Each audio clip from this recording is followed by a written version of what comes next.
quick. I haven't got all day, you know. Okay, sir, sorry. That's what I thought. So what do you want? So, we've invented a new kind of jam. Yummy. You know I love jam. So make sure it's good, or I'm gonna fire you. Okay, take a listen. Oh my god, I didn't realize that you meant music. Oh, don't worry, we also have another thing. It's called strawberry jam. Make sure it's actually the food this time. Behold, extra jammy jam with no pips. It sounds amazing. Oh no, but there's one problem. What is it, sir? It doesn't look like real jam because there's not enough pips in there. Maybe if we put some wooden pips, it would look like there's pips in there.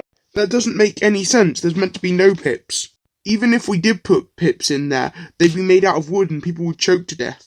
I said go put some wooden pips in there. Or what? Or else you're fired. Fine. Next, please. Hi, sir. I've invented a new kind of flour. It's called perfectly normal flour, and it'd just be like any other flour that you would find in the shop. Oh my god, my mind is blown. Let me have a look. Here we are. Here's the perfectly normal flour. Wow. One problem though, it doesn't really look that floury. Oh, I'm sorry, sir. Do you think there's anything we can do to make it look more floury? Maybe add some more flour. But it will be still the exact same. Wait a minute, what if you put crushed up bones in it? Oh my god, that's such a great idea. Okay, thank you for showing me. Finally, I'm done with the shopping. Now it's time to make some jam on homemade bread. Yay, it's done. Just need to get a plate. Yum, I can't wait. Donald Trump's jam is so good. And I also used his perfectly normal flour to put in this bread. Why am I choking? Oh no! Hi, welcome to the news. It's me, a news reporter, and this is the scene of the crime where Batman died. I guess it was about 12 o'clock yesterday. There was a homemade jam sandwich that he had just eaten before he fell to the ground. The jam and the flour were both made by Donald Trump. The shocking thing is, the jam had wood chips in to make it look like there was more pips than there actually were. And there was grinded up bones in the flour to make it look more floury. This is the same thing as what they did in the 19th century. It seemed he choked to death on the wood chips in the jam. Donald Trump has now been put in jail for killing one of the most known heroes in the world, which is Batman. Hello, I'm Dr. Von Clever. I'm here to tell you about the history of jam and its woody start. Because raspberry jam was so difficult to make, it therefore became expensive to buy. It is also delicious, so there was a high demand for it back in the early 1900s, and still today. Then, some crafty opportunists, just like Mr. Trump, got the brilliant idea to become jam fakers. There were plenty of large businesses that sprung up in the 19th century dedicated to faking raspberry jam, as well and as cheaply as possible. Rather than using raspberries, they'd use rhubarb or other nice fruits. An appropriate colouring and claim it was the real thing. In one particularly unconvincing recipe, they used sweetened turnip jam. Can you imagine turnip jam? That doesn't look like raspberry jam, I'm sure. I don't think anyone fell for that. It will surprise you to know that this turned into a bit of a pyramid industry.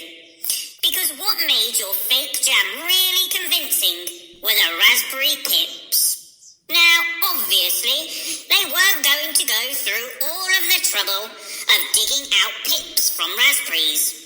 If they were going to do that, they might as well just make the jam for real. But that would be too expensive. What they did instead was open up factories and hire hundreds, if not thousands, of workers to manufacture tiny pips out of wood. That's right, wood, beech wood most commonly. These wooden pips were small enough where people wouldn't notice what they were really made of. when they ate the jam or get hurt from ingesting too much wood. They were really important to help create the illusion that this jam was the real thing. As you can tell, this was before we were required to put nutritional information on food packages. I'm quite sure if you'd seen written on the back of your jam pot that it had beechwood in it, you would be rather confused. Beechwood and turnip, when it's meant to be raspberry jam. They used to be able to get away with a lot, but now we have organisations like the FDA to monitor the food for its safety and ethical impact upon the earth. It was also before a lot of the major laws got passed. Therefore, these pit factories were able to hire women and children at incredibly low wages in really bad conditions, using what amounted to slave labour to make their product. When Emmeline Pankhurst, leader of the suffragette movement, discovered this business and learned the extent of its bad working conditions, she founded her own jam factory and sold real raspberry jam.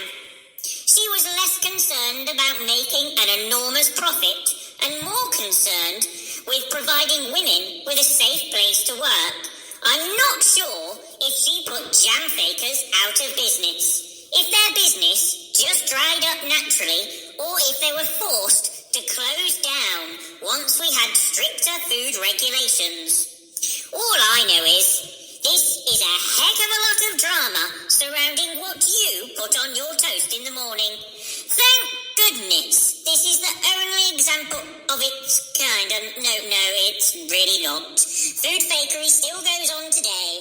There are many, many examples. I'm sure you could find some if you look. It shouldn't be too hard. Bye for now. Hello, my name's Sally. I just need to correct something that he said. These men, they think they know everything. Well, my late auntie was a suffragette and friend of the Pankhurst family. So I found this very interesting, but I have to correct you of one inaccuracy. The jam factory was not founded by Emmeline, but by her daughter, Sylvia. Her motive was twofold. First, to supply fair work for exploited poor women, and secondly, to help stop the adulteration of food, in this case raspberry jam. She also founded a toy factory during the First World War in order to provide work for the poor women of London's East End. It also had a creche for them. She decided to do so as toys were in very short supply because Germany was the main maker and supplier of toys in Europe, and the UK was at war with them. After all the progress Turkey has made, it's a pity its president has unilaterally decided to turn the clock back a decade by leaving the Istanbul Convention.